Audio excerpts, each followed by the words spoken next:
Hour two is brought to you in part by the Mad Greek. Whether it's pizza, ribs, or authentic Greek favorites, make it the Mad Greek Eatery tonight. Open until 11 p.m. Check out their menu at themadgreekeatery.com. I don't know what Karius is not Greek. I'm assuming it's Ukrainian. Would I be right on that, Kevin Karius from Sports 1440 Edmonton? I think it's Lithuanian. Okay, gotcha. Hey, Do you I remember? appreciate you Remember racing. Normie, my dyslexic Lithuanian cousin? Darius Kasparaitis. Well, Karius Dasperatus.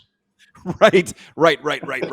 I saw him playing an alumni game here a couple of years ago in South Florida. He can still play. Hey, I appreciate you racing home to get on the air with us today up there in Edmonton. The only game in the NHL tonight is in Edmonton with the Oilers home to the Stars. Oilers been on the road for a while. How are you on the Oil as of today? Well, the easiest way that I've been explaining them on Sports 1440, Normie, is that they've been treading water right now. They got a 5-game road trip out of the way. They got a 7-game road trip out of the way. They have been playing a lot of hockey. They're right up there for the most games played. So we all know what their record is right now. And I would just say the easiest way to explain it is they're treading water. And right now is a time of the season where they got to make a move. So they got Dallas tonight. Then they got 3 more days off. They got Seattle on a Saturday afternoon, and then some home games. So I think this is where you're going to see them make a bit of a move here in the standings. Well, when you say make a move, I thought you meant personnel-wise. Like, I mean, it's got to be exhausting following that team every day, but it's good for guys like you and me. It's good for your show. But what do they need to do? Well, I think to be honest, right now, I think you would be preaching a bit of patience. Uh, they've changed a couple of things systematically moving forward. Everyone has talked about their goaltending ad nauseum for a long, long time. Hey, I heard you talking about Carter Hart here. That was never, ever going to happen. And Carter Hart's numbers aren't even as good as Stuart Skinner's in their career. And Skinner has way more playoff experience than Hart. Then you think about everything else that you want to talk about, and you said it. Is the risk worth the reward? Not a chance. So if there's a move out there, they'll make it. But right now, what goaltender or what move would you make that fits the salary cap and make sure that the apple cart isn't unbalanced here and toppled over? They got Ryan Nugent Hopkins coming back on Saturday. Kapanen will be coming back. You know, Zach Hyman's back now. Bouchard right now playing with Ekholm. They're back to where they were a little while ago, going back to last year. So I see things. I see the answer. Okay, and what your question is, I see the answer coming from within in the short term. Maybe something happens down the road towards the trade deadline, but right now the answer lies within. Well, you've seen firsthand spectacular goaltending play, 1990-91 Broadcasting Bombers, Mount Royal Yes. College. You've seen it, right? You were on the ice at the same time. Well, So I my don't know if question, I was I on the ice? I would have been at the other end probably. Remember, I had to introduce myself to the end of it, and it was all said yeah, and done. yeah, exactly. Yeah, all year long, played a whole season. He is my defenseman, never met him. Anyways, well, I guess you were playing forward by then, but you were a D and junior. My point is, how do you make it to back-to-back Stanley Cup finals with bad goaltending? You don't, in my opinion. No, But think about it. Last year, even so, 2 years ago, they're a goal away from going to overtime in Game 7. Last year, the Oilers have home ice in a best of three. Home ice in a best of three, and they just totally laid 2 eggs in games 5 and 6. They were right there, and they failed to execute in front of the goaltending. And the goaltending, you can talk about it till you're blue in the face. Last year, go to the Dallas series. Stu Skinner outplayed Odger. He did it the year before. oh, by far. To me, there are so many other problems this year. Their defensive play in front of the goaltending has been bad. It's getting better. There's a little more attention to detail, a little more awareness, but it's still got a long ways to go. And as I said, Normie, I think that that's going to start changing right now. Let me ask you something. They've been through so many coaches there. How is it and why is it that Chris Knobloch's had the success there that he's had when it's been so hard for other guys. And I don't doubt it's extremely hard to coach the Edmonton Oilers in that market. Why has he had the success he's had? Um, you could go back to Todd McClellan, and I heard you talking about Detroit making the playoffs. Todd McClellan should have never ever been fired here. I mean, that was a colossal mistake by Peter Chiarelli, who made so many mistakes management wise here. McClellan still is a hell of a coach. The guys that came in between after that, there were some like if you want to talk about Jay Woodcroft, there was a little bit of a disconnect at times with the players and Woody. But the other thing too is when Woodcroft got fired, the players were genuinely upset because they knew that they had a good team and they knew that they were responsible, a la what's happening in Nashville right now. So yes, Knobloch has reaped the rewards of the last two seasons, but you got to think about all the players that are better now than were when they were here 4 or 5 years ago when McClellan and guys like that were here. So he's just reaping the benefits of those players being mature, better, older, and been through the wars a bit more. Okay, a good answer. Jeremy writes in, he's a Detroit fan. He says, Detroit's happy to have Todd. Great coach. Good for this Wings team. Hey, by the way, on that Nashville thing, we were talking about it, like Trotsy said yesterday, I'm not firing Burnett to let these guys off the hook. How long does that go? Then they go out and get spanked 8-3. I just his line too about going back a couple of years about you're not going to the U2 concert and it end up to be the FU tour FU. after that because they were so mad at Trotz. So I don't know how long it can go on. And again, these guys got to get better. I mean, think about what Todd McClellan did after Game 1 this year. He said, "What are we doing here? What are the players doing? How long are we going to let this go?" And that's what happened. And then Detroit turned it around. And there will be lulls. Detroit's going to go on a bit of a run here where they don't have the success that they're having right now. And Nashville's going to win a few games in a row. That's just the ebbs and flows of the game. What's new since the last time I've had you on, but it's been far too long. We're on Nevada television daily now on the Silver State Sports Entertainment Congrats Network. on that. What do you? Yeah, thank you. It's awesome. Well, thank you to them, and thank you to producer Corey. He's the guy that lined it all up. But what are you seeing out of the Golden Knights? They're very up and down from what they're used to. Well, I mean, they miss Alec Petrangelo a lot. When that's such a key cog on the back end. And they've had other injuries with Stone and things like that, and Hill. I mean, they're if there's a team that's treading water along with the Oilers, it's Vegas. But we all know that they're going to be there at the end of the day, and it's going to be Vegas and the Oilers battling it out for whatever position they are in the Pacific Division. So I think it's just another team that's played a lot of games with you add up all the playoff games and the Stanley Cup appearances, and the team's getting a little bit longer in the tooth. So I would just say that they're a team treading water like the Oilers and waiting to make a bit of a move here. I'm really interested to get your take on this. And I don't know how much time, you probably don't spend any time on the Flames on your show, but you and I went to college in Calgary. You worked there. We both love the city. What do you see from the Flames? I had a conversation with Frank Saravalli about that this morning. And I said, well, Nashville and the Flames are kind of in the same boat. And he ripped me a new one saying, no, they're not, because Nashville's an older team. Calgary's a younger team. And then I said, well, hang on a second here. So you want to move your two pieces in Rasmus Anderson, who's an older defenseman, Nazem Kadri, who's not a young guy anymore, just played his 1,000th game, has 3 years left on his contract, but would be probably a hot commodity because he could fill a second line center role.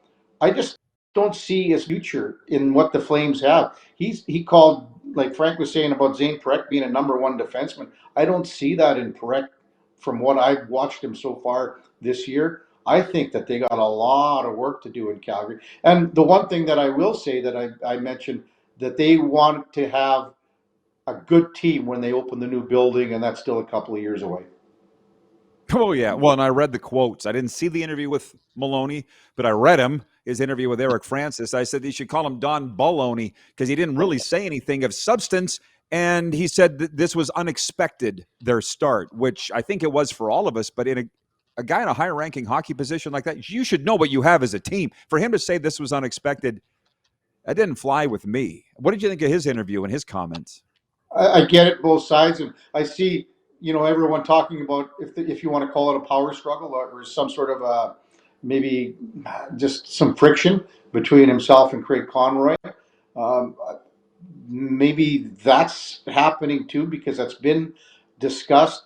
I don't get a lot of the stuff that comes out of Calgary, to be honest with you, because they made a lot of moves. They picked up some younger players, but are those players good enough to take you to the next level?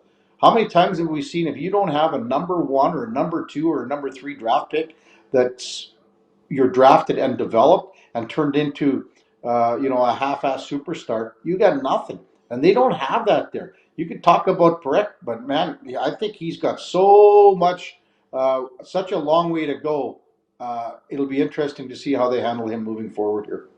Kevin Karius with us from Sports 1440 Edmonton. You talk a lot of NFL on your show. Our poll question today is, who is the NFL Coach of the Year? The three I came up with, and fourth being other, are Mike Vrabel in New England, Shane Steichen in Indy, Ben Johnson in Chicago, or other. But there's a lot of guys that have done great jobs.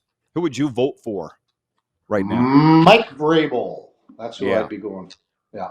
I bet, is he getting a lot of the love on your line then? He is leading with 48%. Yep. Yeah. I mean, Johnson, you can talk about a bit of a turnaround. It's a softer schedule, that the Bears have played. But you know what? I'm looking forward to this game on Friday. The Bears going to Philadelphia. The Eagles, saw that lead disappear. There's so much bickering off the field with the Eagles and A.J. Brown and everyone else. And if the Bears can somehow sneak a game out there, imagine that. And imagine if Dallas somehow beats Kansas City on Thanksgiving Day. Now all of a sudden you got something cooking in the NFC East with the Cowboys chasing the Eagles, and everyone thought that division was done. And looking forward to see the outcomes of those two games. I'm biased, so I have to recuse myself from this discussion as a Cowboys fan, which I became a Cowboys fan when you and I, to quote my mom, were thick as thieves. I never watched the NFL until I went to Calgary. The Cowboys were just getting good. I'm like, that Aikman guy's cool. And I've cheered for them ever since. What? Not that all I remember, like back is, I mean, they make the big trade and they get the draft picks and they get Herschel Walker out and they get Aikman, they get Emmett Smith, uh, they bring in Charles Haley, they bring in a lot of other guys, and they turned into be a team of the '90s. But we haven't seen anything. Haven't seen anything from them, Normie, for a long time. Well, do you think I don't know that? I talk about it here every day. But my point is, they are saying this is the biggest regular season NFL game of all time, Chiefs and Cowboys on Thursday. And I don't see that. I don't feel like it's that big, but you think it is? Well, it's going to get the most ratings. It's going to get the most eyeballs. We had Julian Edlow on this morning from DraftKings Network. He said the handle for this one for a regular season game is probably going to be the highest that they'll have ever seen so far in a regular season game, not a playoff game. Okay, well, maybe it is. Jeremy writes in, he says, Quentin Williams, great move. Well, who's your NFL team? I've never known. Who's your NFL team? Well, I'll tell you what, because when we were growing up in Saskatchewan, we had Detroit Cable. And so it was WDIV in Detroit. And the Lions were so bad.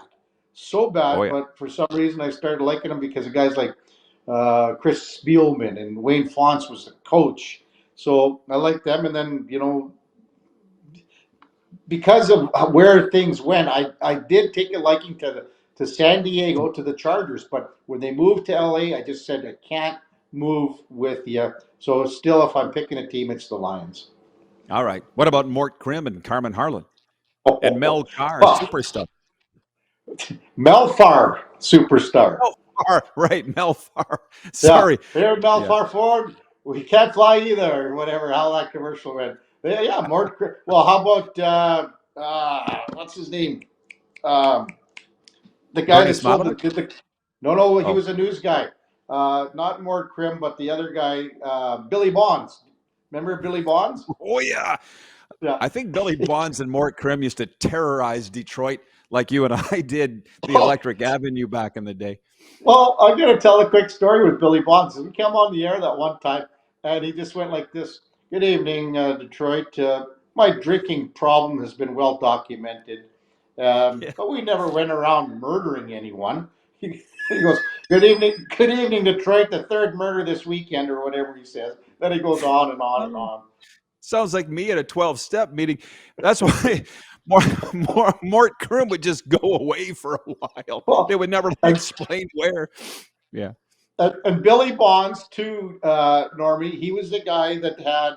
He said, with the Girl Guide cookies. They said, "Can I do a little? Can we have a little plug?" And they said, "No, you can't do a plug." So during the newscast, he brought all these cookies out, and he went, "I'm not able to tell you about these double wafer thin because they said, Billy, they gotta buy advertising." So he just went on and on and on, and he was one of a kind when it comes to news anchors for sure. Surprised he wasn't fired. Glenn's watching in medicine hat. He says, Bill Bonds, Fred Hickman. Oh, yeah, those were the greats. Yeah. Back to listen. The gentleman brings up Quinnen Williams, and I'm Mhm. jaded on the Cowboys for the reasons you mentioned earlier. There's no plan. You trade Micah Parsons. Did you think going into the year they were going to have to acquire Quinnen Williams? Like, is it? I'm the fan of a plan. I think winning teams have a plan, and I don't see a plan in Dallas. Or is it a new era where these grab bag moves are the way you got to do it? I don't know. Well, we were talking about that today, and when you're building teams, it seems that you can find the outside rush edger easier than you can find the interior defensive lineman. So if they're building that plan, that's a plan. If they're building that team from the inside out, and they did make some moves, and picking up Wilson as well. They've got some good young linebackers. So I think the defense is getting better. It's not where you are going to win a division or let alone a Super Bowl, but it's getting better. And think about it even after the game against Philadelphia, Norman. Everyone's going, oh, man, these guys are going to get, Philly's going to put a 40 burger on them. And they shut them down after that. They shut them down. The Eagles can talk about how they changed their style, changed what they were trying to do. But you could feel the momentum swing in that game many times. And the Eagles' defense is no screaming hell either. But, I mean, you got to give Dallas some credit here. We'll see what they do against KC. I'm looking forward to it. We, as in the Cowboys, had to bench George Pickens and CeeDee Lamb for the opening series in Vegas because of a road trip violation. It's not about talent in Dallas, it's a culture problem. You're big on culture, right? Yeah, I guess. I And there, guess.